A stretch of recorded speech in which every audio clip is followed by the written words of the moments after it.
comment. If you'd like to submit public comment on any of the agenda items, just go to council.nola.gov to submit public comment.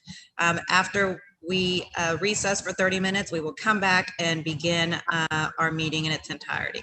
So with that, Madam Clerk, I turn it over to you. Good morning. Good morning. Councilmember Nguyen. Unmute yourself, Here. Councilmember Brissett. That's okay. Councilmember Brissett. Councilmember Glapion. Here. Councilmember Moreno. Present. Councilmember Gissison Palmer. Councilmember Banks. Present. Councilmember Jeruso. Here. We have 5 members. We have a quorum. Thank you, Madam Clerk. And so with that, Teresa, I will turn it over to you. The regular meeting of the City Council for February 25th, 2021. Page 2, Special Orders of Business. All special orders are temporarily postponed due to the COVID-19 pandemic. Consent agenda. 1. Communication from Teresa R. Beecher, Council Research Officer, New Orleans City Council, submitting the recommended agenda items for deferral for the February 25th, 2021 regular council meeting due to the COVID-19 pandemic. Page 3, number 2, communication from Aaron Spears, Chief of Staff and Council, Council Utilities Regulatory Office, submitting the transmittal document for communications related to electric and gas utility matters to be received by the Council of the City of New Orleans at its meeting on February 25th, 2021. Communications submitted by Entergy New Orleans, LLC, ENO. 1. Quarterly reports of natural gas storage program costs and benefits submitted pursuant to Resolution R91-102. 2. Rooftop solar project status report, UD 1705. 3. New Orleans Solar Station Project Monitoring Report for the period ending December 31st, 2020, UD 1806. 4. The New Orleans Power Station Quarter 4, 2020 Monitoring Report submitted pursuant to Resolution R1865, UD 1602. Communications submitted by the Council's utility advisors. 1. Motion to extend procedural deadline for the 2021 Integrated Resource Plan Report, UD 2002. 2. Motion to extend procedural deadlines, UD 2002. 3. Communication from Arthur A. Morrell, Clerk of Criminal District Court, requesting a permanent polling relocation for Ward Precinct 1508 from McDonough No. 32 School to Arthur Munday, MSC, pursuant to Louisiana Revised Statute 18534B1. Page 4, number 4, communication from Arthur A. Morrell, Clerk of Criminal District Court, requesting a permanent polling relocation for wards precincts 207, 1426, 1709 from Xavier University Student Center to its Convocation Center pursuant to Louisiana Revised Statute 18534B1. Number 5, communication from Susan P. Johnson, Principal, Town of Carrollton Watch, LLC, requesting to appeal the Historic District Landmarks Commission's decision of approval of the demolition of a contributing rated one-story accessory building, Caretaker's Cottage, for property located at 925 Burdett Street. Suggested hearing date set for 3/11/21. Number 6, communication from Rebecca J. Houtman, Department of Safety and Permits, transmitting the application documents for demolition permit requiring City Council review and approval for the following property: 5025 South Prior Street, accessory structure, Council District B. Page 5, number 7, report of the Executive Director of the New Orleans Historic District Landmarks Commission, Central Business District Historic District Landmarks Commission, submitting a report detailing an appeal of the Central Business District Historic District Landmark Commission's decision of denial of an application to replace 2 wood 6-1 windows with full height 2x4 windows at the front elevation for property located at 2820 through 26 St. Claude Avenue. Number 8, report of the Executive Director of the City Planning Commission, transmitting zoning dockets 1021 for Councilmember Jeruso and zoning docket 1121, all council members. Council deadline 4/26/21 with a suggested hearing date of 3/11/21. Number 9, calendar number 33,230 by Councilmember Banks, an ordinance to establish a conditional use to permit an established multifamily dwelling in an HU RD2 Historic Urban Corridor Use Restriction Overlay District on Square 324, Lot 3 in the 2nd Municipal District, bounded by North Durgenmont Street, Bienville Avenue, Conti Street, and North Rocheblave Street. Municipal addresses 322 through 324 North Durgenmont Street, and otherwise to provide with respect thereto. Zoning docket 8420. Page 6. Number 10, motion number M2178 by Councilmember Brossette by request. Motion approving the mayor's reappointment of Tony Hackett Antrim, initial term ending June 30th, 2020, as a member of the New Orleans Redevelopment Authority for a term ending June 30th, 2025. The questionnaire was received and Governmental Affairs recommended approval. Number 11, motion number M2179 by Councilmember Giarrusso. Motion approving the appointment of Richard Kahn, nominee of the District A council member, as a member of the Fairgrounds Advisory Committee for a term ending June 30th, 2021. The questionnaire was received and the Governmental Affairs recommended approval. Number 12, page 7, motion number M2180 by Councilmember Banks by request. Motion approving the mayor's reappointment of Gary Mendoza, initial term ending November 17th, 2017, as a member of the Metropolitan Human Service District, serving as a member with professional expertise in the field of accounting for a term ending February 25th, 2023. Council members, we received one communication after the deadline. It is a communication from Cynthia Davis, Department of Safety and Permits, transmitting the application documents for demolition permit requiring City Council review and approval for the following property: 3126 St. Bernard, Council District D. Council members, we need to suspend the rules to receive this communication. Thank you. I'll make a motion to suspend. If I can get a second, please. Second. Seconded by Councilmember Nguyen. Madam Clerk? Good morning. Councilmember Nguyen, Yay. Councilmember Brossette, Councilmember Glapion, Yay. Councilmember Moreno, Yay. Councilmember Giselson Palmer, Yay. Councilmember Banks, Yay. Councilmember Giarrusso. Yay. We have 6 yeas, no yeas, and the rules are suspended.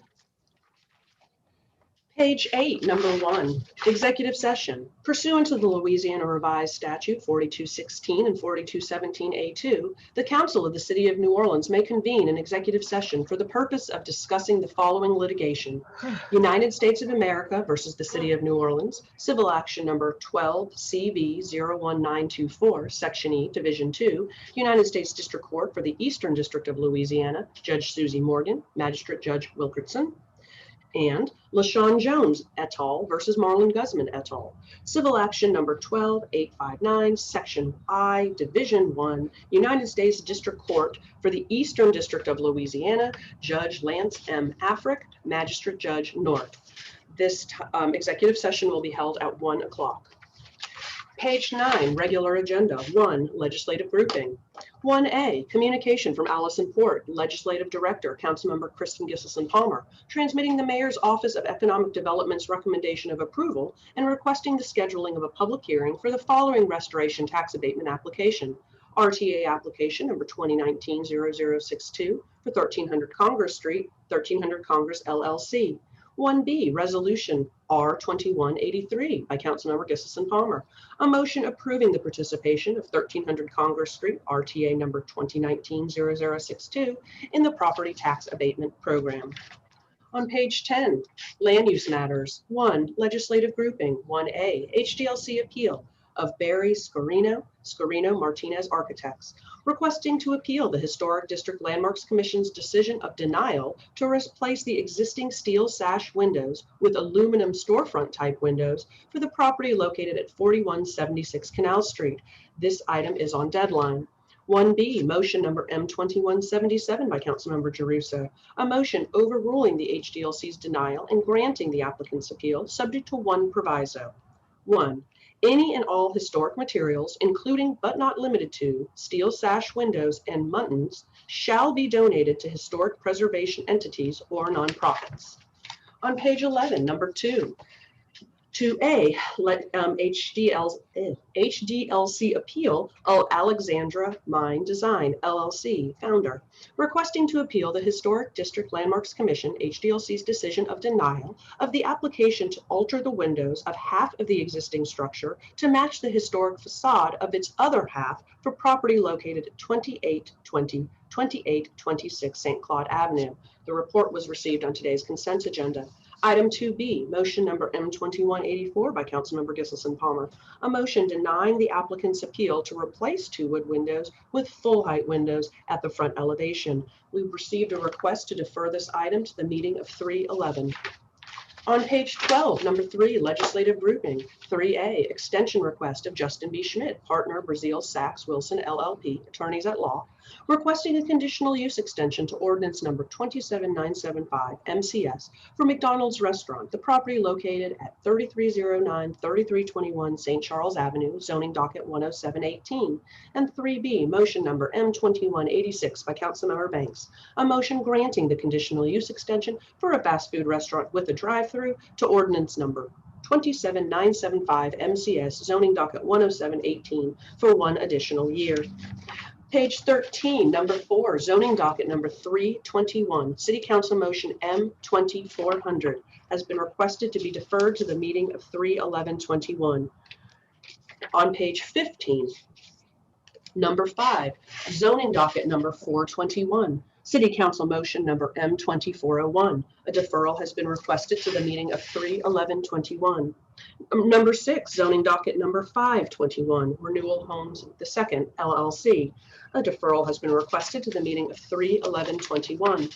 On page 16, number 7, legislative grouping 7A, zoning docket number 621 by Brian G. Rice, requesting a conditional use to permit a 3-unit multifamily residence in an HMR3 Historic Marigny Treme Bywater Residential District and an RDO1 Residential Diversity Overlay District on Square 257, Lot 20 and 21, or part of Lot 221, or an undesignated lot, in the 3rd Municipal District bounded by Burgundy Street, St. Roch Avenue, Spain Street, and Dauphine Street, municipal address 2458 through 2460 Burgundy Street, the recommendation of the City Planning Commission being for approval, subject to 7 provisos. And 7B, motion number M2186 by Councilmember Gisselson Palmer, a motion approving zoning docket 621 as recommended by the City Planning Commission.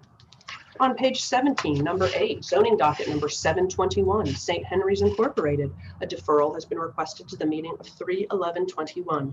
Number 9, zoning docket number 821, Charters Properties LLC. A deferral has been requested to the meeting of 3/11/21. On page 18, number 10, calendar number 33,147 by Councilmembers Williams and Gisselson Palmer. A deferral has been requested to the meeting of 3/11/21 and referred to the Governmental Affairs Committee. Number 11, calendar number 33,155 by Councilmember Gisselson Palmer by request. A deferral has been requested to the meeting of 3/11/21, and the matter has been referred to the Governmental Affairs Committee. Page 19, number 12, calendar number 33,156 by Councilmember Gisselson Palmer by request.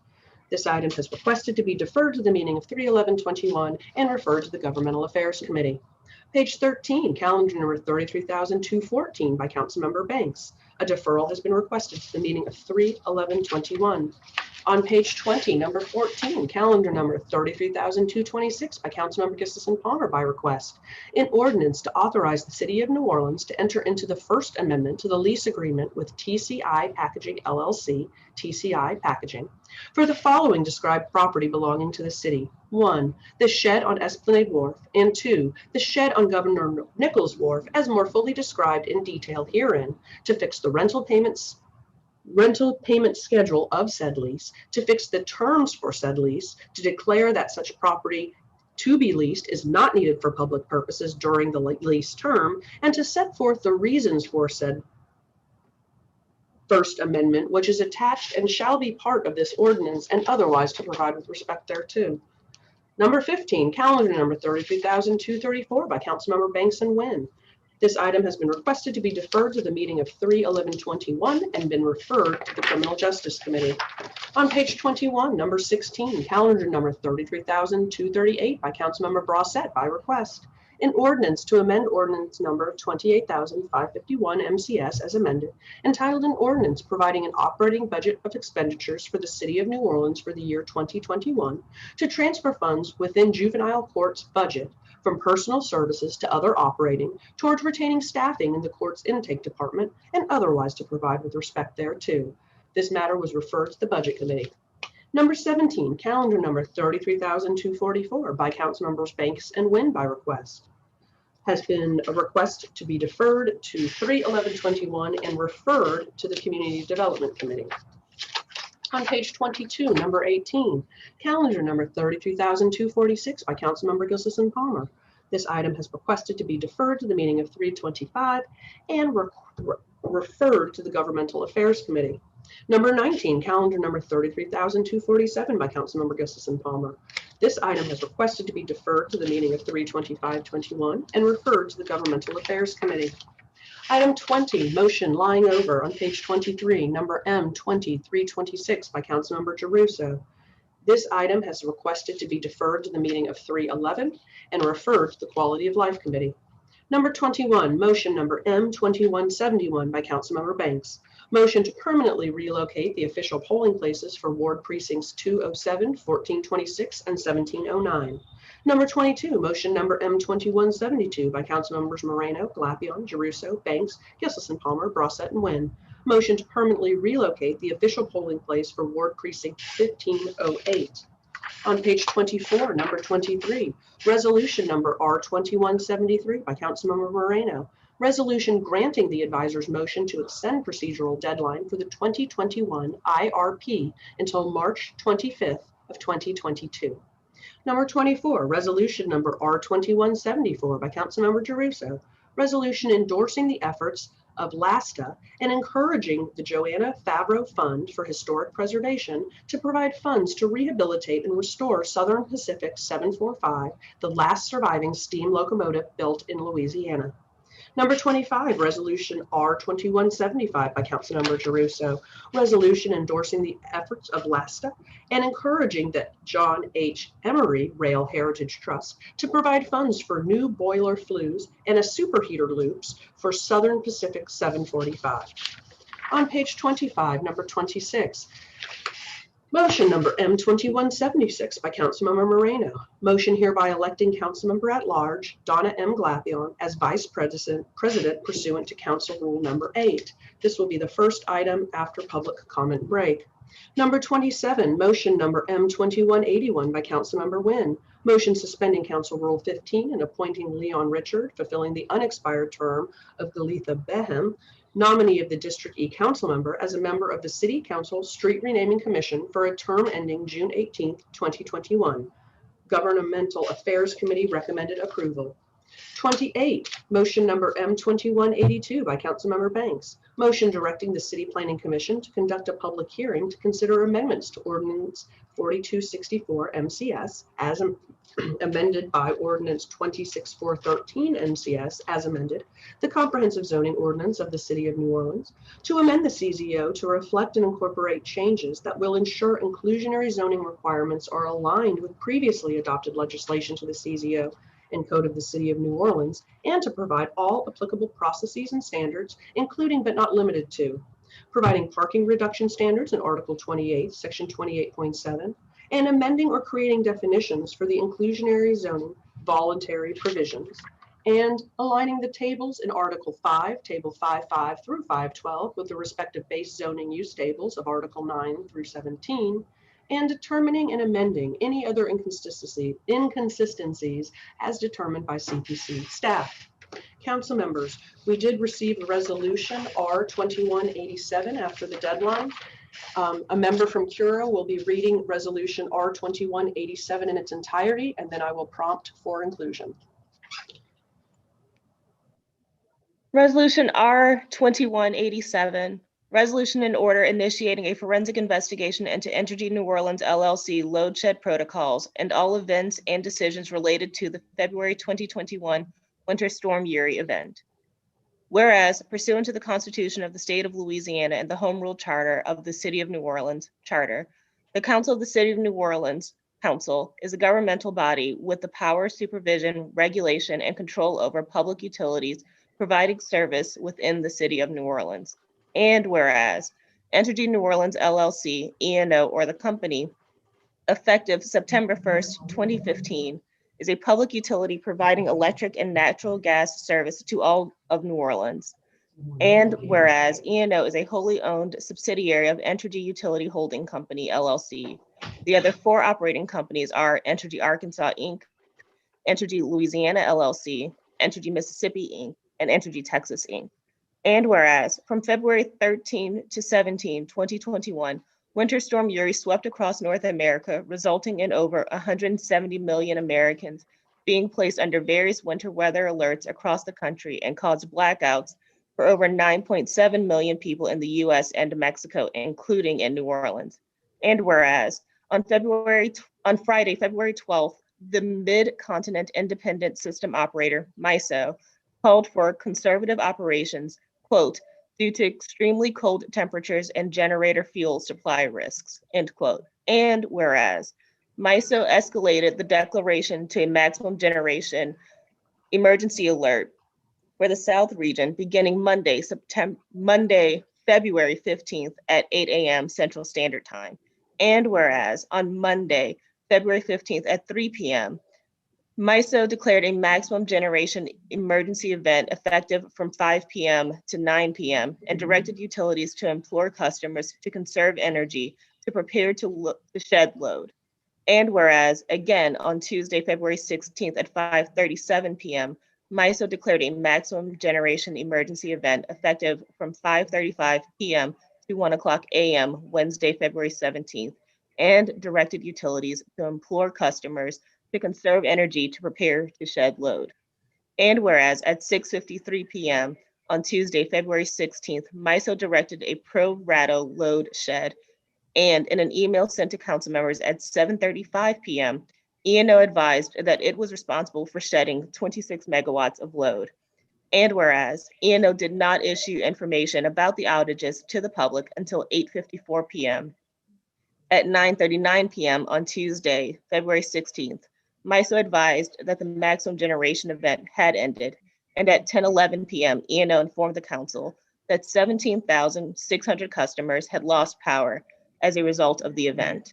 And whereas during and immediately after the outages, customers began to question how areas were selected for outage and why they were neither forewarned of the outages nor informed of how long the outages were expected to last. And whereas on Wednesday, February 17th, council members Moreno and Jeruso announced a joint meeting of the Utility, Cable, Telecommunications, and Technology Committee and the Public Works, Sanitation, and Environment Committee on Tuesday, February 23rd, to quote, discuss how certain areas were selected for outages and reports that power was cut to Sewage and Water Board drinking water intake pumps, end quote. And whereas on Friday, February 19th, Councilmember Moreno sent a letter to David Ellis, President and CEO of E&O, directing the company to provide the council's utility advisors, and its load shed protocols, quote, including how E&O service areas are selected for outages, safeguards in place to ensure that critical infrastructure like police and fire stations, hospitals, and Sewage and Water Board of New Orleans facilities retain power, and the communication strategies to notify residents of both the potential for blackouts and when their power will be out, end quote.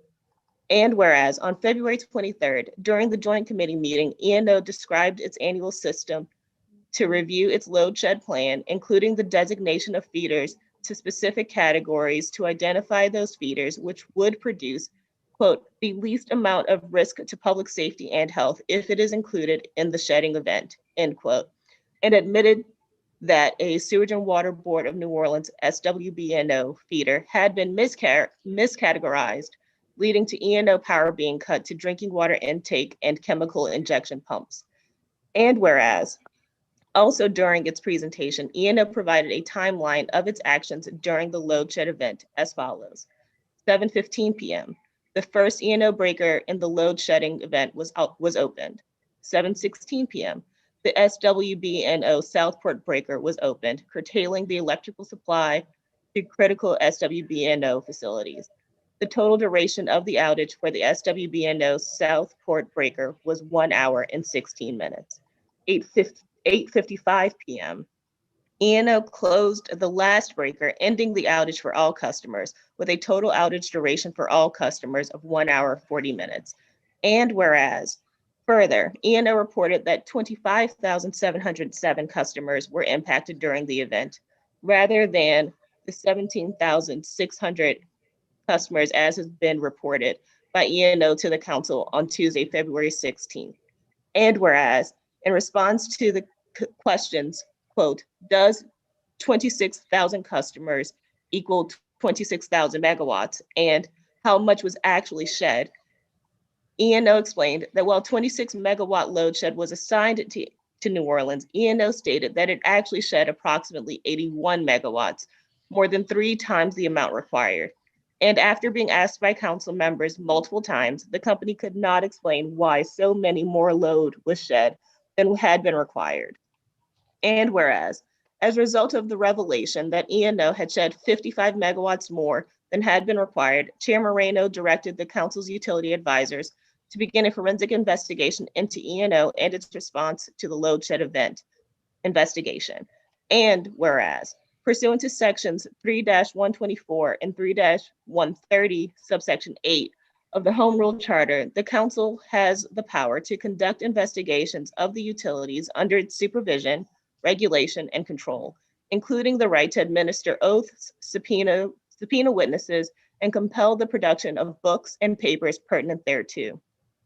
Section 3-130, subsection 8 specifically grants to the council, quote, the right and authority to obtain from the street railroad, electric, gas, heat, power, waterworks, or other public utility, supervised, regulated, and controlled by it, all information, papers, books, records, documents, and such other materials as shall be necessary and proper for the exercise of the, quote, the council's powers, regulatory or otherwise, and all costs, fees, and expenses in connection therewith shall be borne by the public utility required to furnish or produce the same. And whereas, the scope of this investigation shall include, but shall not be limited to, 1, the detailed chain of events from MISO's instruction to load balancing authorities to shed load through the load shed to the full restoration of service to New Orleans customers, including maps reflecting where and when outages in Orleans Parish occurred. Number 2, information regarding the operational status of Entergy generation units during Winter Storm Uri and weatherization of generating units serving E&O load and their ability to operate in extreme weather conditions. Number 3, any protocols for load shedding and curtailment of load utilized during or applicable to the Winter Storm Uri load shedding event, including critical customer lists and all information about how those customers were prioritized. And number 4, E&O's communications to customers, the council, and stakeholders in any and all forms regarding the winter storm event, generally and specifically related to the load shedding event, as well as any protocols or policies governing such communications. Now, therefore, be it resolved by the Council of the City of New Orleans that the council pursuant to section 3-124 of the Home Rule Charter does hereby immediately initiate an investigation of Entergy New Orleans relative to its response to the Winter Storm Uri weather event and the MISO declared maximum generation emergencies Friday, February 12th through Saturday, February 20th, including the load shed event of February 16th, 2021. Be it further resolved by the Council of the City of New Orleans that pursuant to the council's authority under section 3-130 of the Home Rule Charter, Entergy New Orleans is directed to provide to the advisors all information, papers, books, records, documents, and other materials in its possession related to how E&O sheds load during generation events, including operating protocols and policies of any other Entergy Corporation, affiliate, or subsidiary that impact or determine instructions given to E&O or decisions made about E&O load shedding within 48 hours of a request for materials being made. In the event that E&O cannot provide the material within 48 hours, E&O shall notify the advisors within 24 hours, and the advisor shall determine if the delay in production is justified. Such materials shall include, but not be limited to, number 1, all documents that relate in any way to the matter and/or the investigation. Number 2, a list of all persons who participated in the matter and/or investigation with a detailed explanation of each person's role. Item 3, all communications related to the matter and/or the investigation. Number 4, all documents related to the corporate values and business practices. Item 5, all documents related to briefing materials. Item 6, a list of all persons who were involved in or conducted the investigation.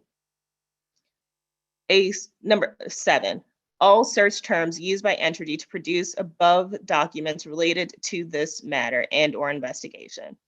Item 8, any other materials deemed necessary for and relevant to the investigation by the advisors. Be it further resolved by the Council of the City of New Orleans that the following definitions shall be applied to the requested materials. Item 1, briefing materials. Any and all documents, materials written and or recorded in whatever medium, crafted, drafted, written, structured, prepared, or produced, whether or not they were used, that contained information of whatever kind that included directions, training, information, education, scripts, speeches, statements, exhortations, data, statistics, arguments, answers, or other information that were intended to be used, were used, or could have been used in connection with this matter, whether prepared by Entergy, contractor, or subcontractor. Communications, any and all correspondence, communications, documents, emails, texts, electronic postings, recordings, letters, memoranda, and or other written or recorded exchanges or attachments thereto in whatever form they exist or are sorted, including but not limited to all social media platforms. Item 3, corporate values and business practices. Any materials written or otherwise that represent the corporate values and business practices referred to by Entergy in its February 23rd presentation during the joint committee meeting. Item 4, documents. Any and all documents and materials in whatever form they exist or are stored, including all manner of electronic storage and including audio, visual, and digital recordings. Item 5, Entergy. Entergy New Orleans and its parent affiliates, including but not limited to Entergy Services Company and any contractors or subcontractors who performed services related to this investigation. Item 6, person. Any individual or entity. Be it further resolved by the Council of the City of New Orleans, it is anticipated that during discovery, the parties may be required to produce documents or information that are deemed confidential and or highly sensitive, and accordingly, the Council adopts for use in this docket its official protective order adopted by Resolution R07-432. Be it further resolved by the Council of the City of New Orleans that in the event the Council finds that E&O acted imprudently or violated any applicable statute, law, rule, or regulation, any and all costs or expenses associated with this investigation shall be borne completely and wholly by E&O and not by the ratepayers in the City of New Orleans. Be it further resolved by the Council of the City of New Orleans that the advisors are directed to develop a public report on their findings as a result of this investigation, including a recommendation to the Council as to whether or not more actions are needed. Be it further resolved by the Council of the City of New Orleans that certified copies of this resolution shall be forwarded by the Clerk of Council to Mayor Latoya Cantrell, David Ellis, President and CEO of Entergy New Orleans LLC, Rod West, Group President, Utility Operations for Entergy Corporation, and Leo Denault, Chairman and CEO of Entergy Corporation. That is the resolution in its entirety. Council members, we're going to need to suspend the rules to receive this resolution. Thank you, Aaron and Teresa. I'll make a motion to suspend the rules to receive the resolution. Can I get a second, please? Second. I think that was Councilmember Jeruso, Madam Clerk. If you Yes. could roll. Councilmember Nguyen, Yay. Councilmember Brissette, Yay. Councilmember Glapion, Yay. Councilmember Moreno, Yay. Councilmember Gilson Palmer, Yay. Councilmember Banks, Yay. Councilmember Jeruso. Yay. 7 yeas, no nays, and resolution R2187 has been received. Thank you. And council members, this resolution will be considered at noon. And on advice of the Executive Council, I need to clarify the record back on page 25, number 27, motion number M2181. The agenda reflects that Governmental Affairs recommended approval. This is incorrect, hence the reason for the suspension of the rules. So I just needed to clarify that. That is the reading of the entire agenda. Thank you. Teresa, before we go into recess, I do want to start the public comment period now, if someone can start the 30-minute clock. I do believe that we have a non-voting item to take up, and that's from Councilmember Gilson Palmer. about the New Orleans Youth Coalition. So Councilmember Palmer, I'm going to turn it over to you. I have to step out for a second. So Councilmember, if you can take over and take us into recess when you're done with your Youth Coalition proclamation and point of privilege. Great. Thank you so much. I appreciate it, Council President. Council, I just want to take a moment to recognize the New Orleans Youth Coalition with a proclamation from the council for their work. This organization recently held a bike rally to raise awareness surrounding the lack of funding and programming for our youth in low-income areas across the city. Providing more programming and opportunities for our young people gives them a safe environment that supports healthy social and emotional development, thus reducing risky behaviors.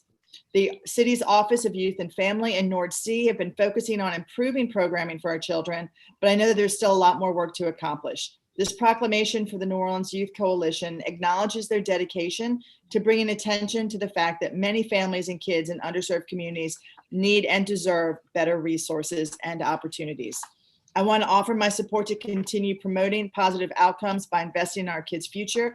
And as we all know, it's intrinsically linked to our city's future.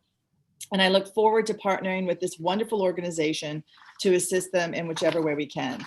So I just want to thank all of you council members for signing on to the proclamation, and we will pass it along to them. So thanks again. And with that, Ms. Laura, do we have to go into recess? Do we need to vote? Yeah. Yes. Okay. I need a move in a second, please. I move to go into recess. Do I have a second? Second. Second by Councilmember Banks. Councilmember Wynn. Councilmember Wynn. Councilmember Brissette. Yes. Councilmember Glapion. Yes. Councilmember Moreno. Councilmember Gissison Palmer. Yay. Councilmember Banks. Yay. Councilmember Jeruso. Madam Clerk, I'm on, yay. Okay, we have 5 yeas, no nays, and the meeting is recessed. Thank you so much, Ms. Laura. You're welcome.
that also have policies to see if, but I'm also looking at those who support it, and I'm looking at 48. So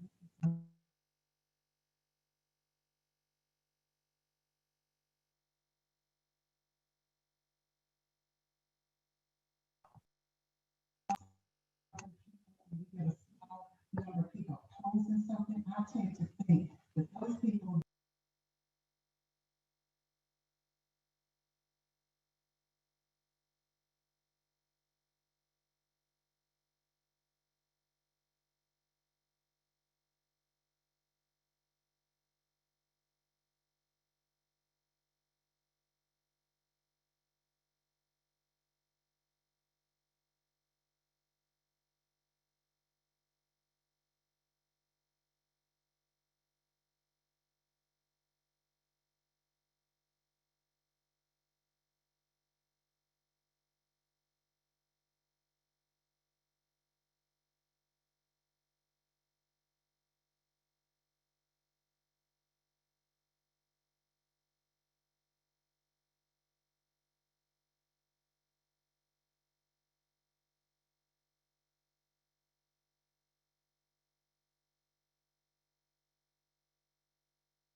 Council members, we are now at 30 minutes.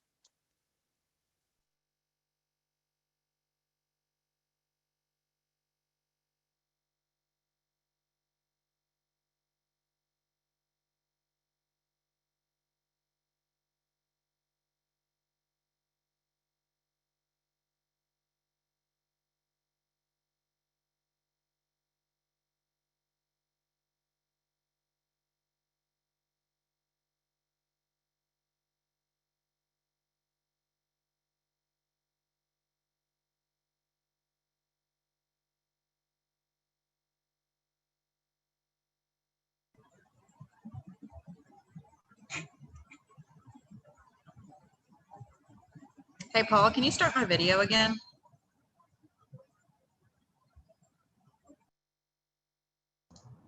Yes, apologies, Councilmember.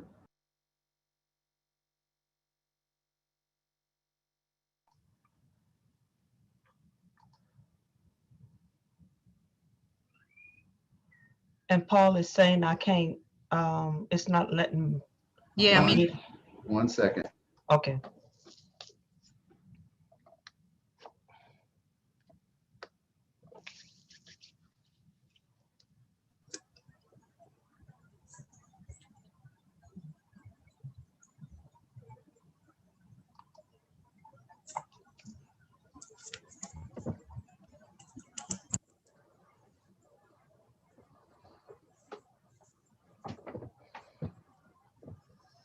All right, Madam Clerk, whenever you're ready, I'll have you call the roll to get us back in order.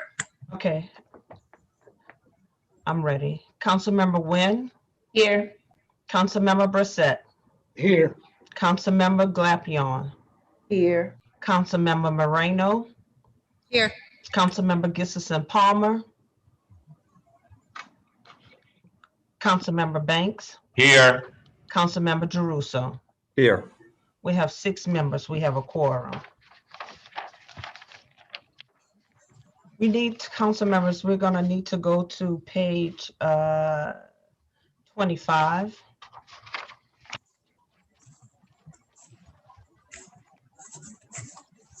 And we're gonna take up motion M 2176 by Councilmember Moreno. A motion hereby electing Councilmember at Large Donna M. Glapion as Vice President pursuant to Council Rule 8. Thank you, Madam Clerk. Members, we actually meant to do this last council meetings when we appointed Councilmember Glapion to her committees, and this just puts her in the position of Vice President of the Council as the other at-large member.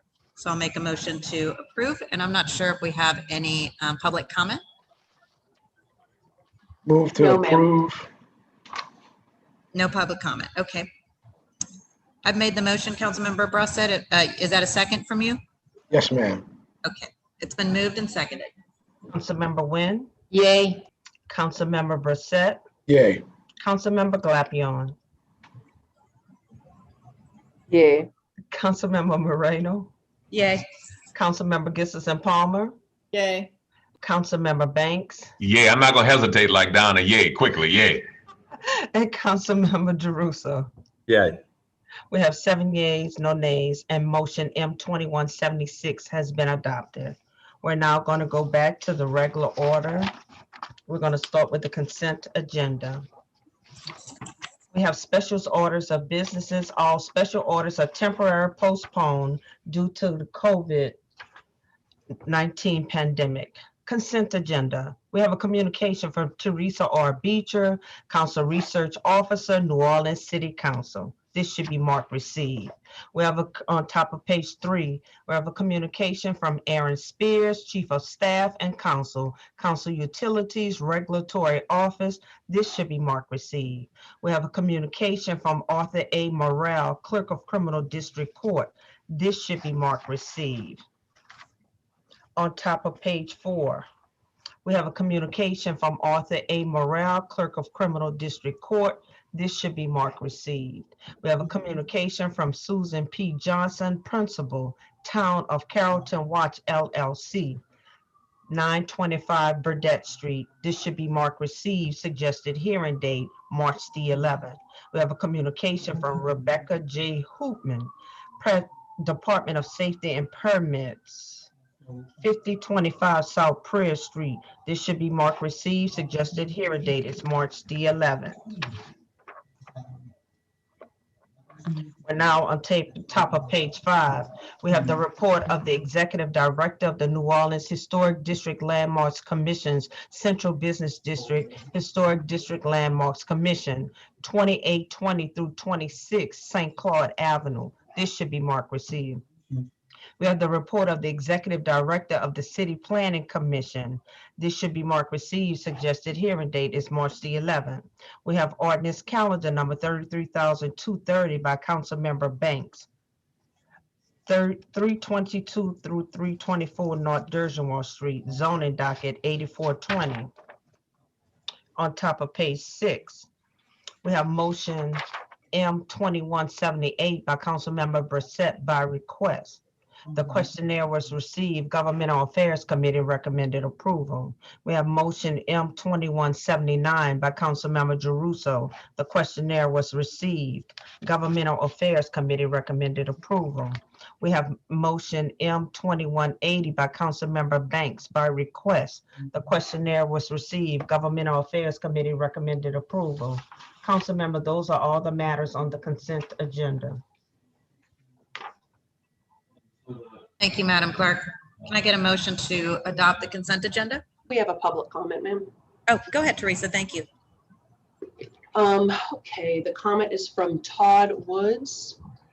To the New Orleans City Council, I object to not being able to see the council or having the council see the people they harm through these oppressive lockdowns and emergency orders. It makes me wonder if decisions made without public presence can legally challenge actions taken by this council. The courts require personal appearance, even through Zoom. Why not a governmental body such as yours? To begin, my comment, I've been a victim of a crime. Sorry, it's long, so I have to. I received a citation for violation of an emergency order. For violation or the lockdown during Mardi Gras. What was my crime, you ask? I am a street musician, and I violated the order by bringing music, joy, and getting people to sing and dance together, making joyful noise. What a crime indeed. I was prohibited from speaking to people, from associating with people, and if I want to speak about my excitement for the creator of the universe, I was stopped by law enforcement who issued a citation without and avivant. Avivants should be used to hold officers accountable. I apologize, I don't know that word. I have therefore suffered an injury to which I now seek redress. I went to the community to find others who've been harmed, especially the art and restaurant galleries on Royal Street and the other side streets. I learned that the community has suffered profound injury from the lockdowns. Your actions have effectively killed the tourist industry, and businesses are dropping out by the dozens, if not hundreds. This is madness, and it must be stopped. Please don't stop the parades at St. Patrick's Day or any future events that would curtail the tourist industry and kill a vibrant culture in New Orleans. I plead with you for the sake of the traditions and the culture and the economy of this beautiful city. Please let the nation know New Orleans is open for business like Florida has. The best example I can give is how the lockdowns destroyed California, and yet their viruses have expanded at what is in stark contrast to Florida, who completely opened in October 2020 and have That some is of the 2 minutes. Thank you, sir. The same comment was also submitted for the executive session, but I read it with the consent. Those are all the comments on the consent agenda. All right, thank you, Teresa. Can I get a motion to adopt the consent agenda? So moved. It's been moved Second. by Member Jeruso and seconded by Councilmember Brossette. Madam Clerk. Councilmember Wynn, Yay. Councilmember Brissette, Yay. Councilmember Glapion, Yay. Councilmember Moreno, Yay. Councilmember Gibson Palmer, Councilmember Palmer, Yay. Councilmember Banks, Yay. Councilmember Jeruso. Yay. We have 7 yeas, no nays, and the consent agenda has been adopted. Council members, I have a communication from Cynthia Davis, Department of Safety and Permits, transmitting the application documents for demolition permit requiring city council review and approval for the following property, 3126 St. Bernard, Council District D. We need to suspend the rules to add this to the agenda. So moved. Can I get a second? Second. Seconded by, I believe that was Councilmember Nguyen. That's Councilmember Glapion. Councilmember Nguyen, Yay. Councilmember Brissette, Yay. Councilmember Glapion, Yay. Councilmember Moreno, Yay. Councilmember Gissison Palmer, You're muted, Kristen.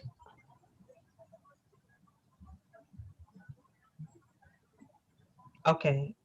Councilmember Banks, Yay. Councilmember Jeruso. Yay. We have 7 yeas, no nays, and the communication has been added to the agenda.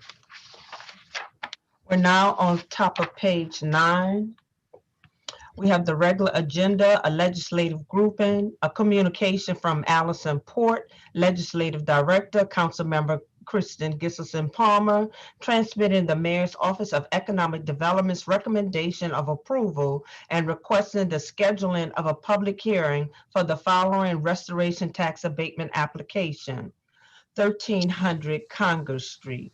We have Resolution R 2183 by Councilmember Gissison Palmer, a motion approving the participation of 1300 Congress Street, RTA 2019-0062 in the property tax abatement program. Thank you. I move for approval. Do I have a second? Second. Second. Thank you, Councilmember Nguyen. Council members, this application, which the RTA Review Committee unanimously approved, is for the restoration of a blighted two-family home in the Bywater and the Franklin Avenue EDD. It is fully compliant with the RTA approval standards. The owner worked with HDLC and the State Historic Preservation Office to ensure all repairs were historically appropriate. This included extensive framing repair, after which the owner was able to maintain the existing wood siding, window and door casings, trim, and much of the wood floor. Other updates include new electrical, plumbing, and mechanical systems, along with fixtures, interior upgrades, and insulation. The property has now been returned to Commerce as a rental property, adding to the city's housing stock and removing a blighted property from the neighborhood.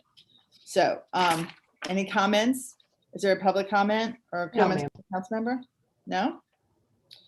Great. So can we please go for a vote?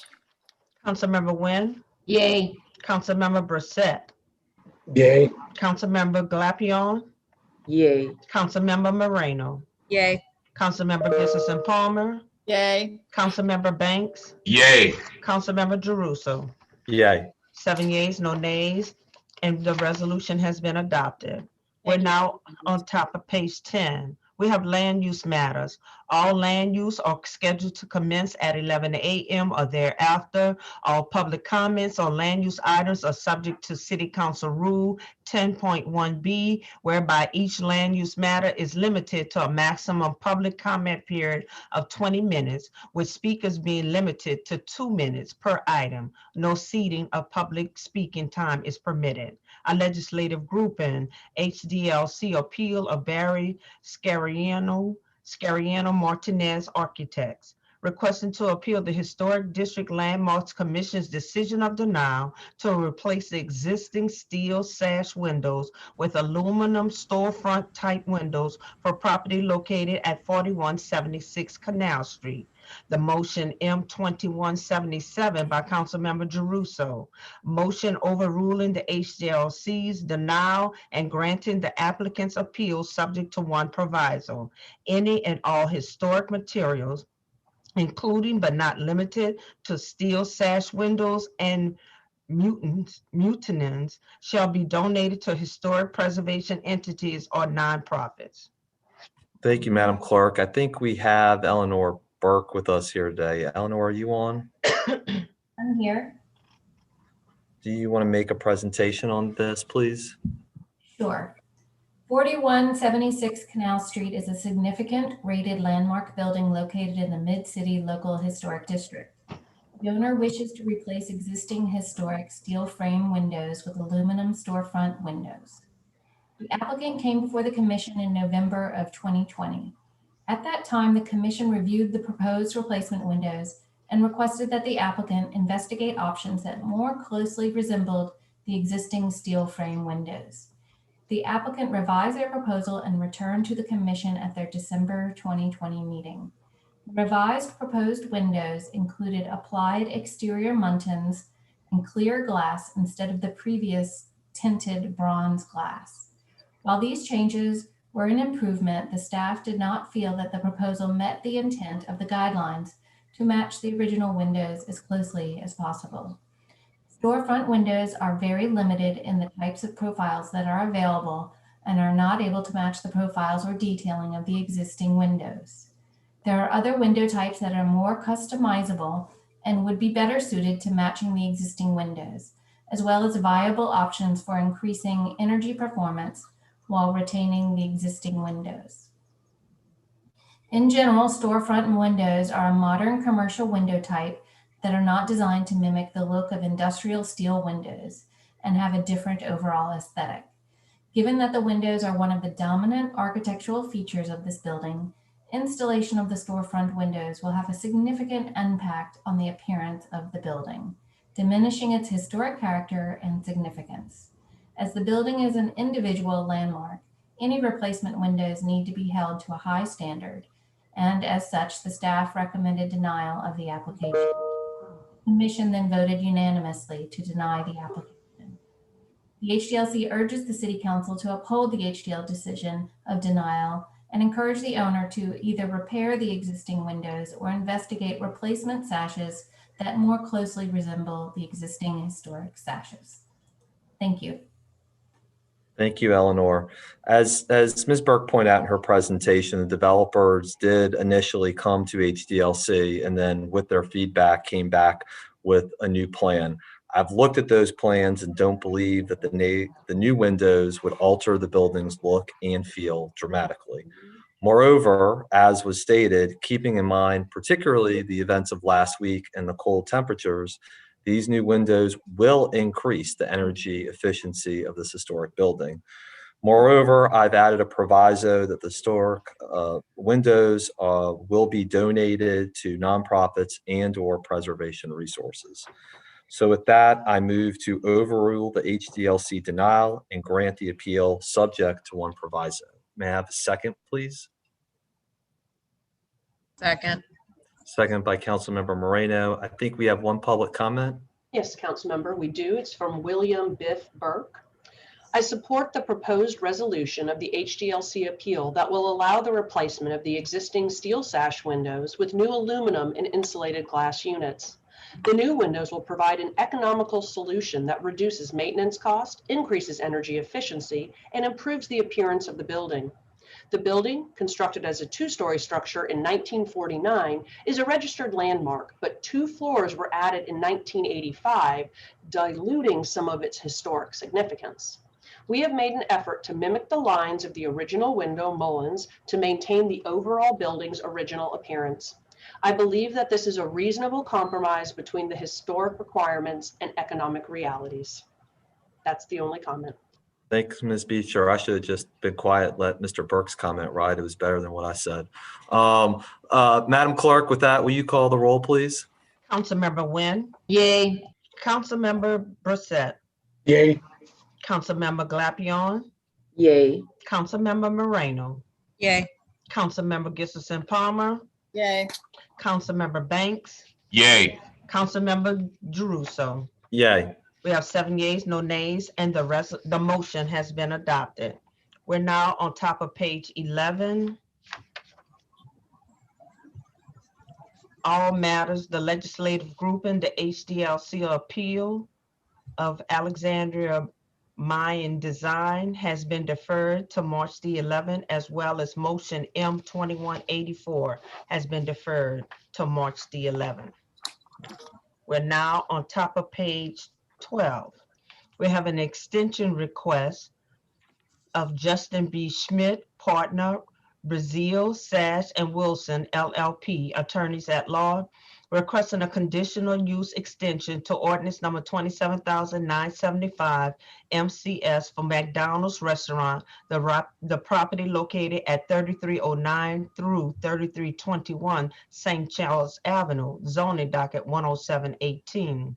We have motion M2186 by Councilmember Banks.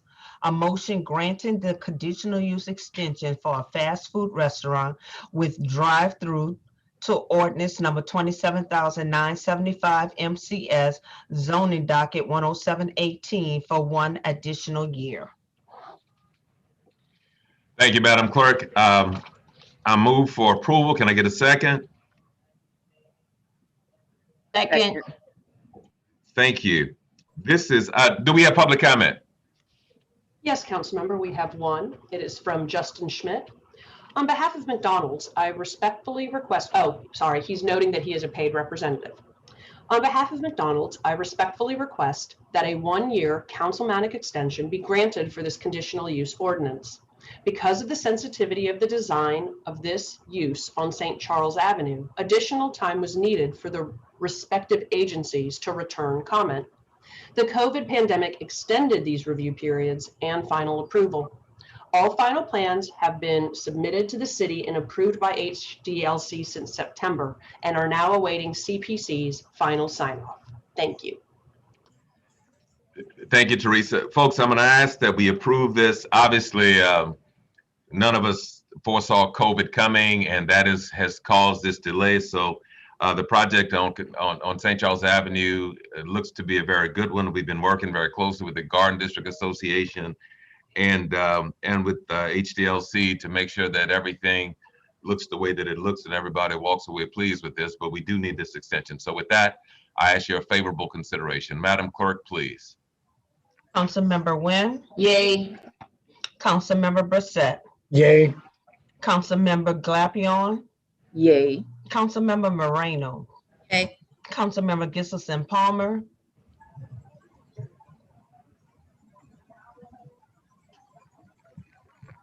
okay, I got you. Councilmember Banks Yay. and Councilmember Jeruso.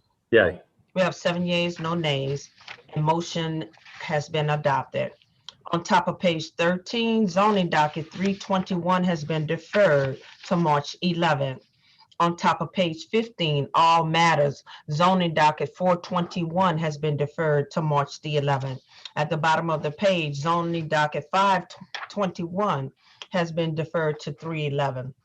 On top of page 16, the legislative grouping, zoning docket 621, Bryant G. Rice, requesting a conditional use to permit a 3-unit multifamily residence in an HMR3 historic Marigny Tremaine Bywater residential district and an RDO-1 residential diversity overlay district on square 257, lot 20 and 21 are part of lot 221 or an undesignated lot in the 3rd Municipal District, bounded by Burgundy Street, St. Roch Avenue, Spain Street, and Dauphine Street.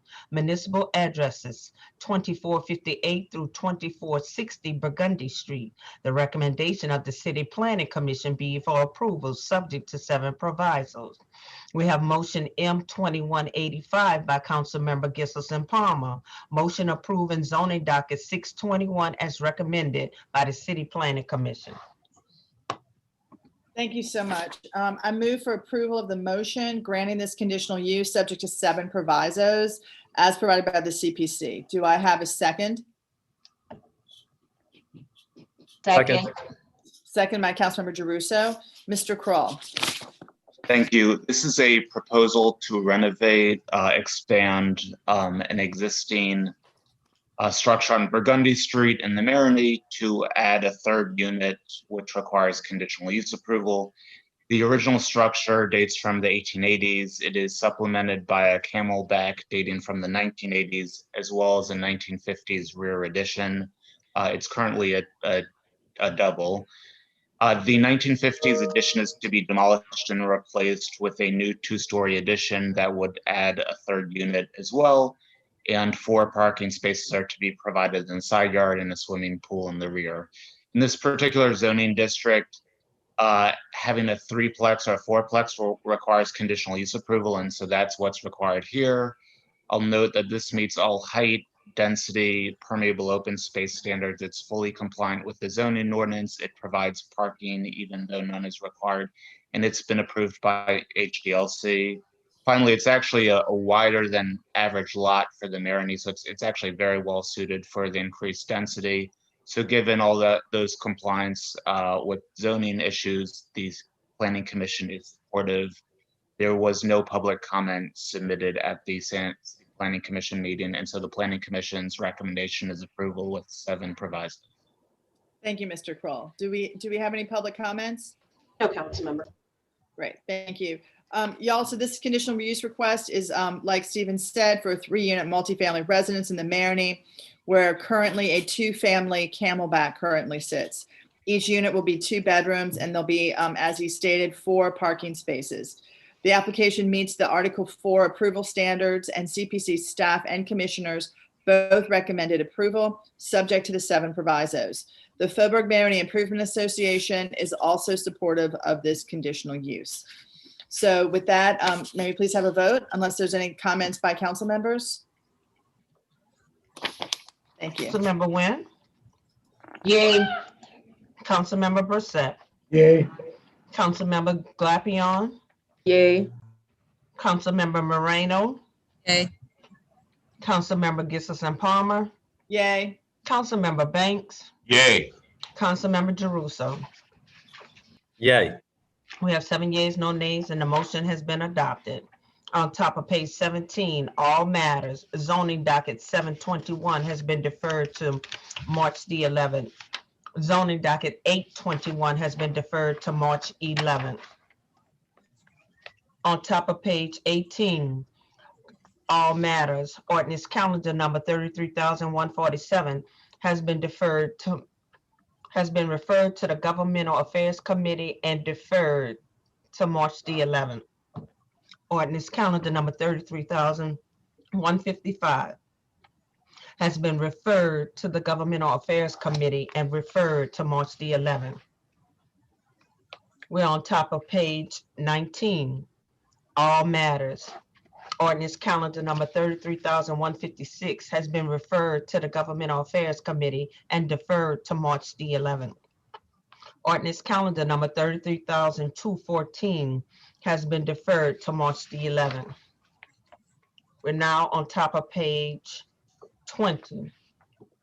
We have ordinance calendar number 33,226 by Councilmember Gissison Palmer by request. An ordinance to authorize the City of New Orleans to enter into the First Amendment to the lease agreement with TCI Packaging LLC, TCI Packaging, for the following described property belonging to the city. Number 1, the shed on Esplanade Wharf, and 2, the shed on Governor Nichols Wharf, as more fully described in detail herein, to fix the rental payment schedule of said lease, to fix the terms for said lease, to declare that such property to be leased is not needed for public purposes during the lease term, and to set forth the reasons for said First Amendment, which is attached and shall be part of this ordinance, and otherwise to provide with respect thereto. Thank you so much, Ms. Laura. So moved. Do I have a second? Second. Seconded by Councilmember Nguyen. Council members, today we're voting to authorize the mayor to sign this 3-year lease with TCI. Basically, it's a 36-month lease with a 6-month relocation and renegotiation period, which could effectively extend the lease for a maximum term of 42 months. As background, the city entered into a CEA with Audubon effective as of February 6, 2018, to redevelop and operate the Governor Nichols Street and Esplanade Avenue wharves. Audubon agreed to redevelop the wharves into a park and recreational facilities in accordance with the said CEA. Due to numerous reasons articulated by Audubon, including the unprecedented impact of COVID, the mayor, in good faith, issued a letter to Audubon dated April 13th, 2020, agreeing to temporarily suspend Audubon's deadlines. The lease we are now amending was executed on August 28th, 2019. when the city and TCI entered into a lease for a term of 18 months, 1 year plus a 6-month relocation period. This lease amendment and extension will allow TCI to continue to operate on the wharves for the next 3 years until February 2024, while Audubon creates a plan to comply with the wharf CEA, including public meetings, schematics, financial obligations, etc. A separate ordinance is anticipated to address Audubon's timeframe to comply with the wharf CEA. To be clear, today we are only voting to authorize the mayor to extend the lease with TCI. Are there any comments or questions? And just for notate, I do want to appreciate the administration working with TCI on this. I know TCI is anticipating moving over there in Councilmember Wynn's district and expanding. They've been incredibly good tenants. Their business operations have grown substantially, and they've hired a tremendous amount of folks in Orleans Parish. So we're very pleased that this business is here and wants to maintain being in Orleans Parish and to hopefully continue to grow. So we're very pleased with them. Any other comments? Great. With that, may we please have a vote? Councilmember Wynn, Yay. Councilmember Brissette, Councilmember Lapillon, Yay. Councilmember Moreno, Yay.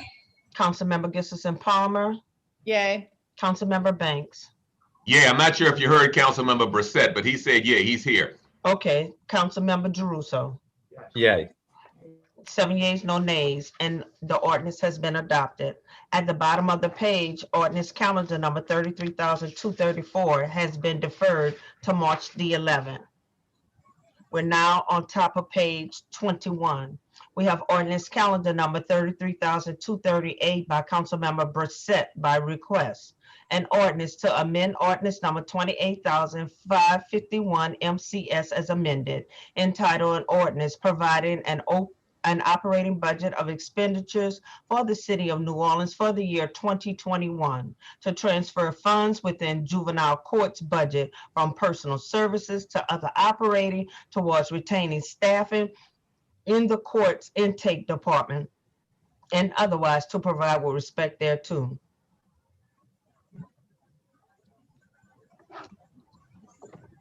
Council, this is Mule Britton Shy. I'm here to speak on behalf of the administration pertaining to this particular ordinance. As stated, this ordinance will transfer funding from personal services to other operating to deal with some staffing issues within the intake unit. The ordinance is actually a culmination of some discussions between juvenile court, the Office of Criminal Justice Coordination, and the Budget Office to really deal with those operational issues that are posed by these staffing issues in the intake unit, as well as to remain within budget. So the key takeaways from this compromise has been the $68,000 transfer to other operating to deal with the contractual issues for the intake unit, as well as juvenile court will forego a vacancy. And they will be able to deal with the operational issues. There are some other positions. They would get some promotions and some things like that within the agency that will allow them to deal with the operational issues. We also have a member of juvenile court, Judge Anderson, here to speak to any details or any questions that you may have.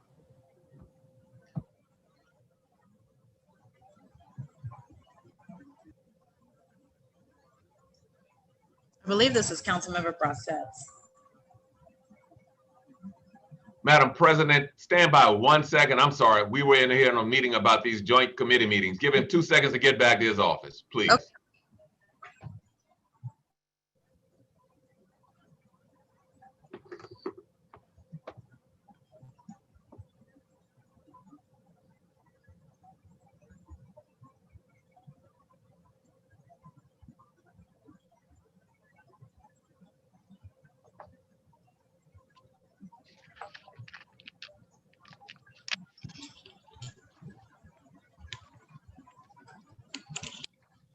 Hey, Judge Anderson. Thank you, Madam President. I believe I will move to approve. I believe Judge Bates Anderson is on the call to explain the moving of money from personnel to operating.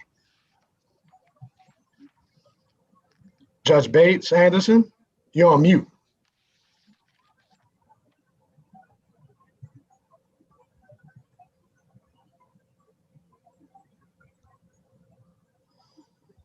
You're still muted, Judge, if you're trying to. Okay, I'm sorry, everyone. Okay, I'm trying to unmute myself. Okay, so Ms. Johnson obviously is on the line because she is our judicial administrator. However, we are asking to move the money so that we can continue to fund intake. So we're asking to move the money from one pot to the other area so that we can continue to fund our intake department, which obviously everybody understands the importance of intake.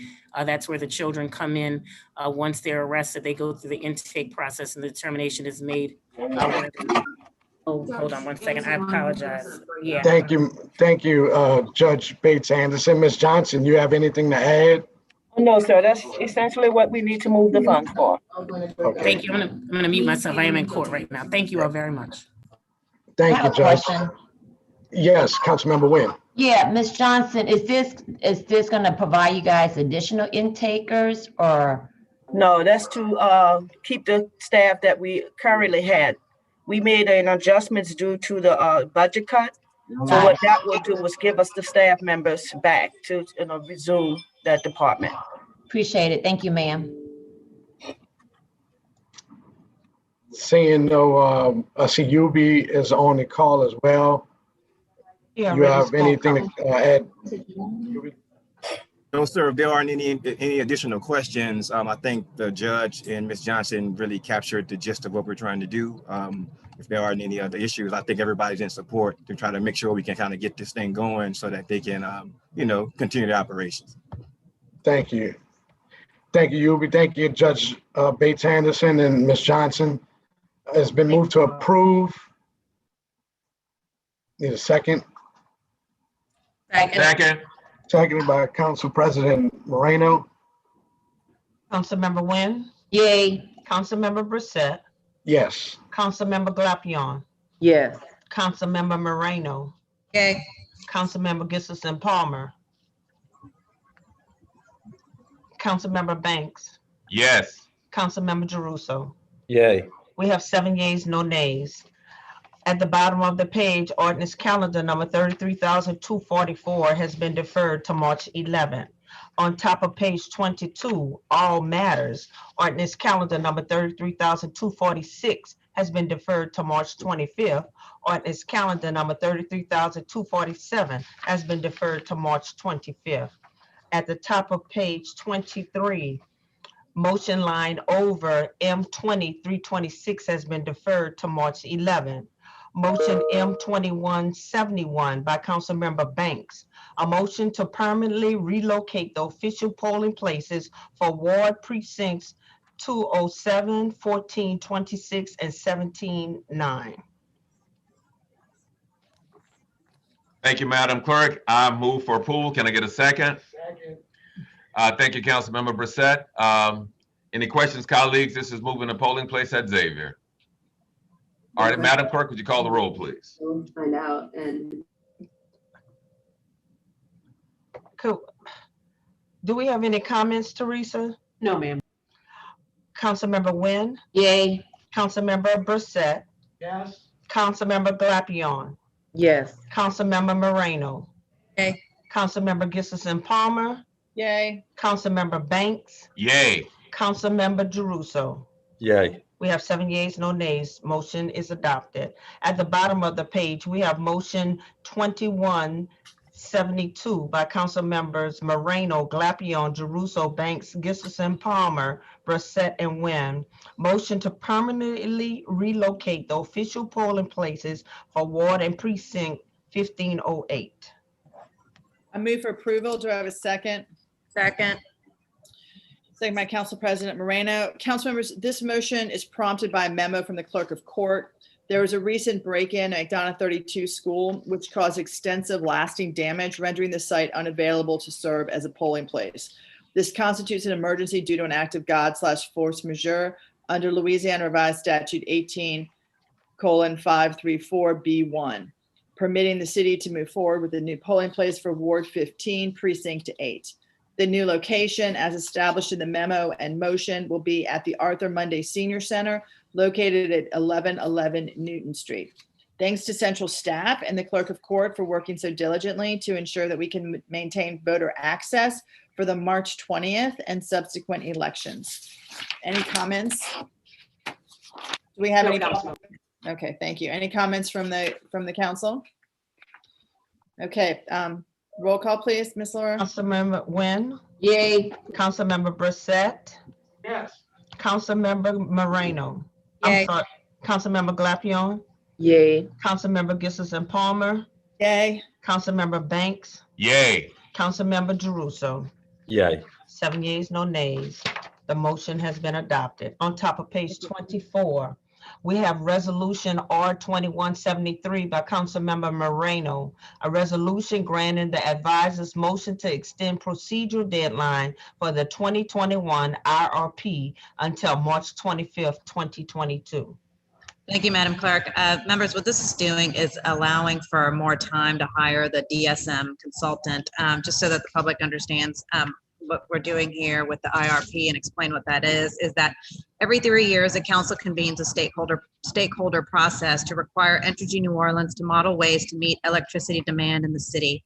The Integrated Resource Portfolio, also called the IRP, is an essential element in evolving away from our reliance on fossil fuel generation, and the most recent iteration showed a potential mix of renewable storage and energy efficiency resources, provides one of the most cost-effective ways to forward meet electricity demand in New Orleans.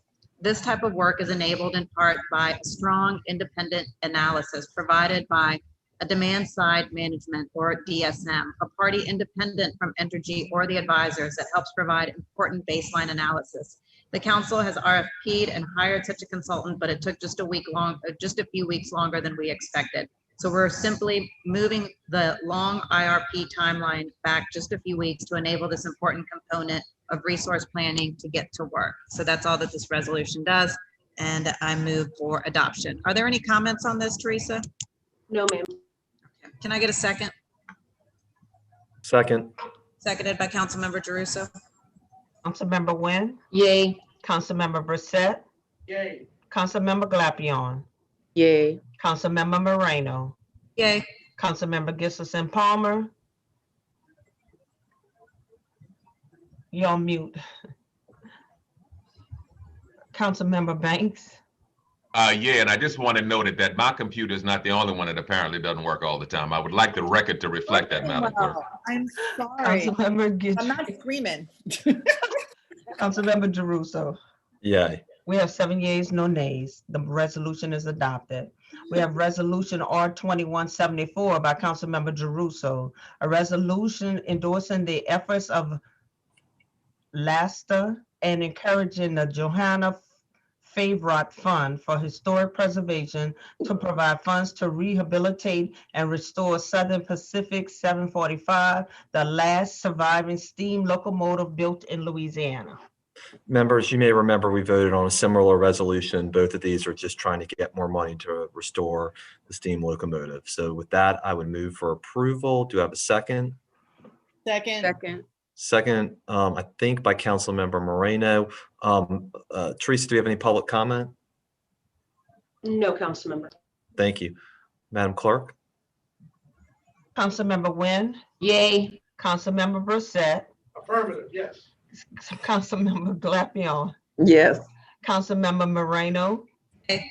Councilmember Gissison Palmer, Yay. Councilmember Banks, Yay. Councilmember Jeruso.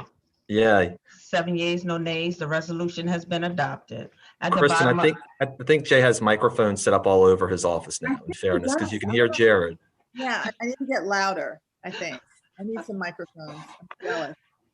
Resolution R 2175 by Councilmember Jeruso, a resolution endorsing the efforts of LASTA and encouraging the John H. Emery Rail Heritage Trust to provide funds for the new brawler flues and superheater loops for Southern Pacific 745.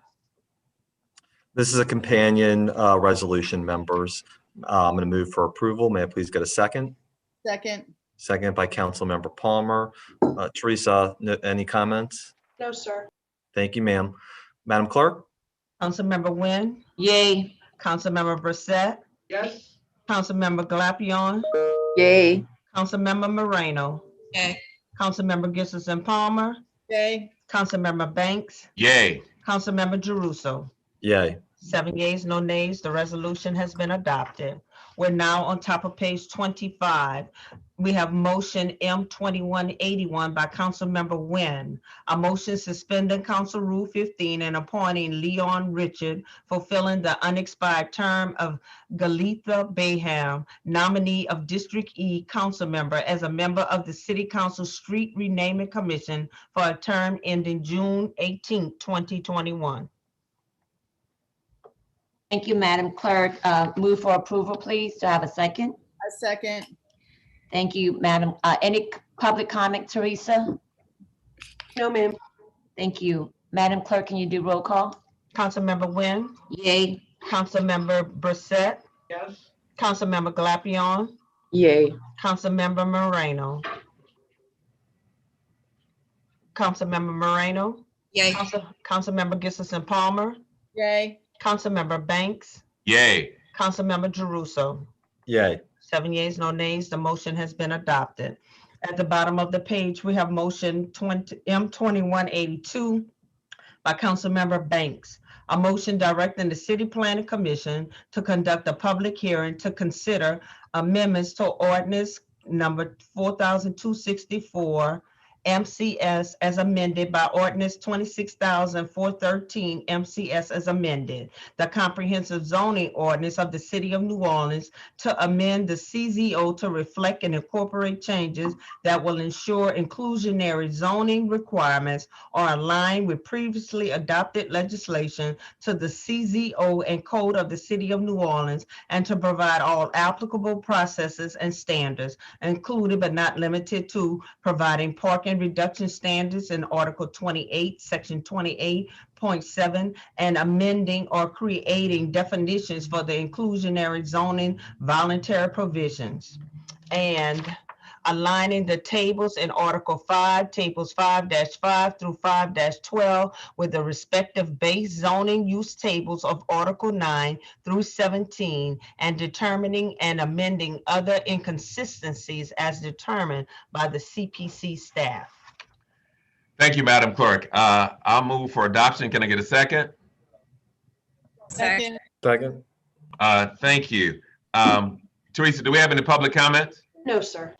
All righty, folks, what this does is, this is purely cleaning up some of the language. We do not want to pass an ordinance that says apples on one page and says oranges on another page. So all this does is it cleans up the language to make sure it's consistent with all of the areas that it needs to be.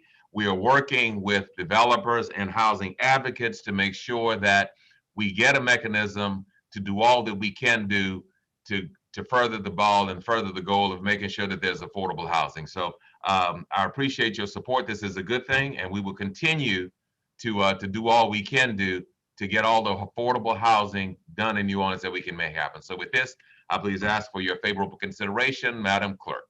Councilmember Nguyen, Yay. Councilmember Brissette, You muted, Yay. Jared. Yay. Councilmember Glapion, Yay. Councilmember Moreno, Yay. Councilmember Gibson Palmer, Yay. Councilmember Banks, Yay. Councilmember Jeruso. Yay. We have 7 yeas, no nays, and the motion has been adopted. Okay, council members, we have 2 items left. One is at 12 and one is at 1. Let's go through first reads. Okay.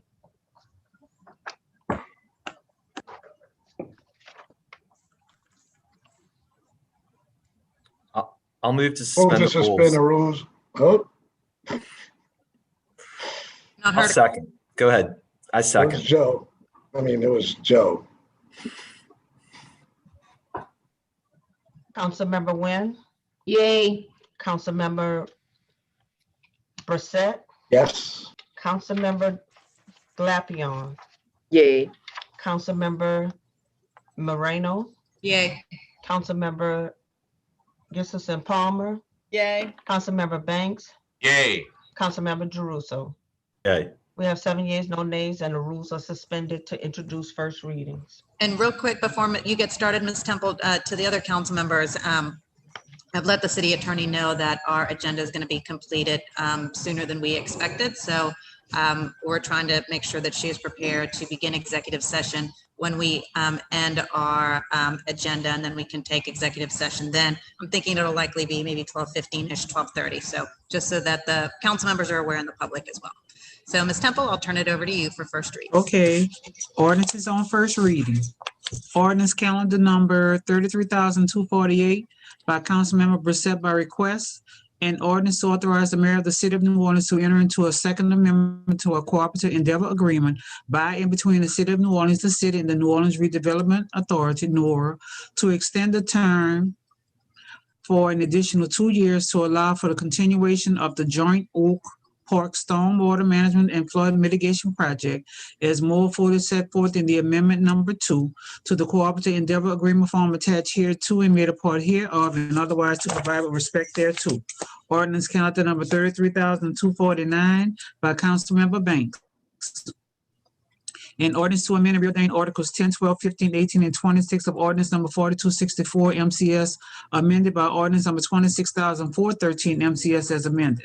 The comprehensive zoning ordinance of the city of New Orleans to amend the definition of tattoo parlor and to modify the definition of a personal service establishment to include tattoo parlor, removing tattoo parlor as separate use, to remove other references to a tattoo parlor in the comprehensive zoning ordinance and make other changes based on consistency with these text change applying citywide and otherwise to provide respect thereto. Zoning docket number 9320. Ordinance calendar number 33,250 by Councilmember Banks.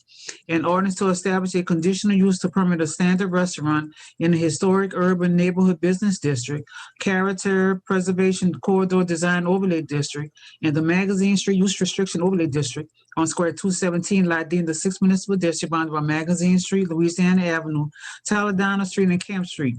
Municipal address 3329 Magazine Street, and otherwise to provide respect thereto. Zoning docket number 121. Ordinance calendar number 32,251 by Councilmember Banks.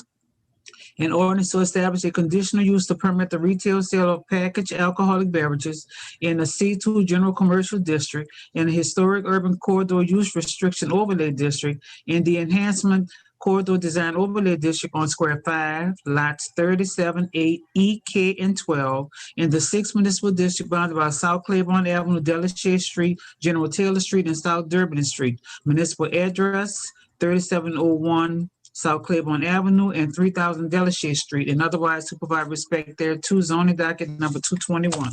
Ordinance calendar number 33,252 by Councilmember Gibson Palmer by request.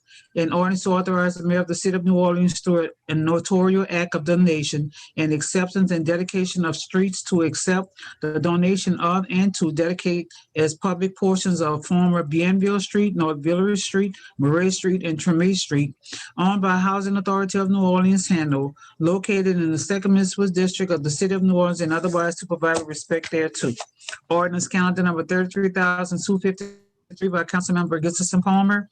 An ordinance to amend and reordain section 162-287 of the Code of the City of New Orleans relative to for hire vehicle coverage amounts to reduce minimum insurance policy requirements for non-emergency medical transport, port, and EMT, and otherwise to provide with respect thereto. Ordinance calendar number 33,254 by Council Members Gibson, Palmer, Banks, and Jeruso.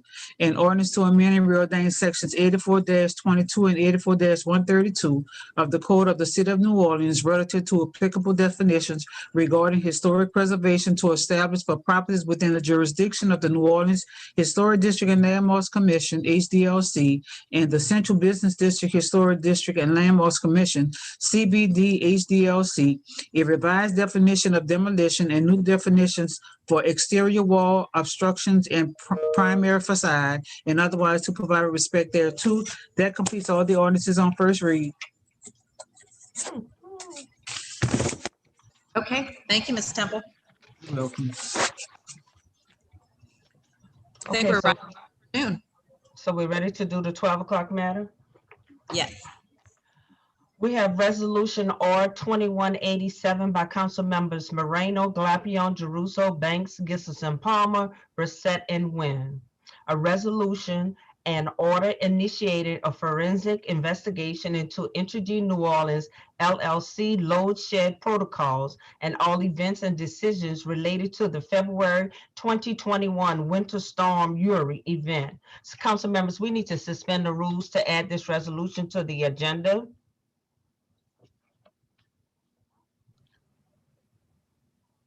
So moved. Second.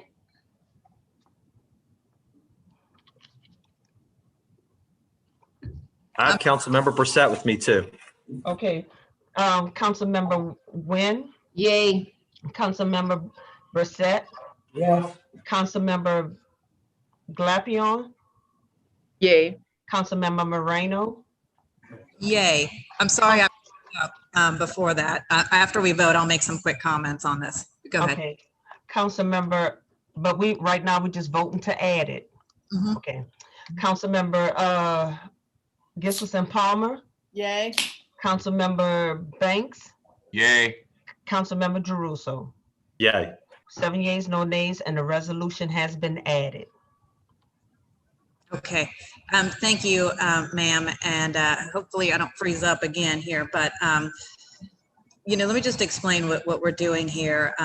Unfortunately, we're having to initiate yet another forensic investigation into Entergy New Orleans, really dealing with what I consider irresponsible behavior by the company yet again. And based on this investigation, we will determine what potential additional action may be taken by the council. Just so everyone has a quick refresher, we were all the full council was part of a meeting on Tuesday to discuss the blackouts that happened on Mardi Gras evening on February the 16th. During that evening, we were told that MISO, which is the 15 state grid that we're on, that the directors there had ordered for Entergy New Orleans to shed 26 megawatts of power to the customers here in New Orleans. Well, we were very surprised, shocked, and really appalled to find out on Tuesday that actually 81 megawatts of power was shut off here in the city of New Orleans, which means that people who shouldn't have been shut off were. People were left out in the cold. Businesses lost money. Vulnerable populations did not have power, and they didn't need to be left out in the cold. But to just go into why we had that meeting in the first place was already dealing with several issues around those blackouts, including communication around the blackouts occurring. The public didn't learn that the blackouts were occurring from Entergy New Orleans until 2 hours after they'd already started. Entergy also accidentally cut off power to one of our water intake power sources at the Sewage and Water Board. And then we were not getting any information as to why certain neighborhoods were chosen over others. And to this day, we still don't have those answers. So all of the things that I have mentioned will be part of this particular investigation. I have told the advisors that I want a report back to the council and the public within 45 days. So as you all know, this resolution is very thorough. It was fully read into the record earlier today. It includes all of the different types of documentation and preservation of evidence that is required in this resolution. I appreciate Councilmember Jeruso's input on that, and the other council members who weighed in on specific information desired as part of this investigation. So that is what this resolution does. Happy to take any questions, and if there are none, I'm happy to take any public comment. I see no one wanting to say anything from the council. So Teresa, is there any public comment? Yes, ma'am, there is one. It is from Justin Schmidt.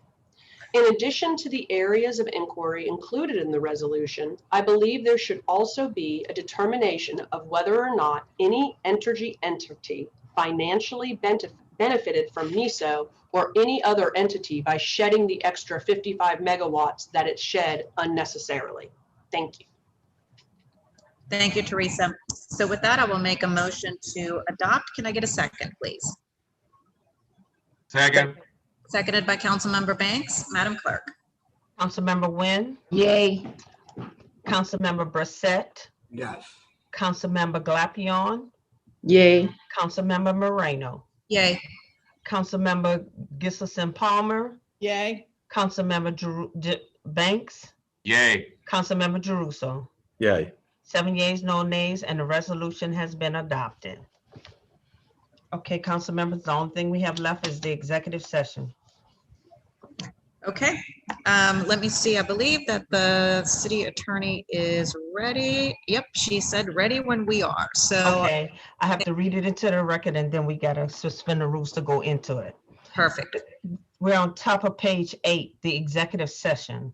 Pursuant to the Louisiana Revised Statute 4216 and 4217A2, the Council of the City of New Orleans may convene an executive session for the purpose of discussing the following litigation: United States of America versus the City of New Orleans, Civil Action Number 12 CV 01924, Section E, Division 2, United States District Court for the Eastern District of Louisiana, Judge Susie Morgan, Magistrate Judge Wilkinson.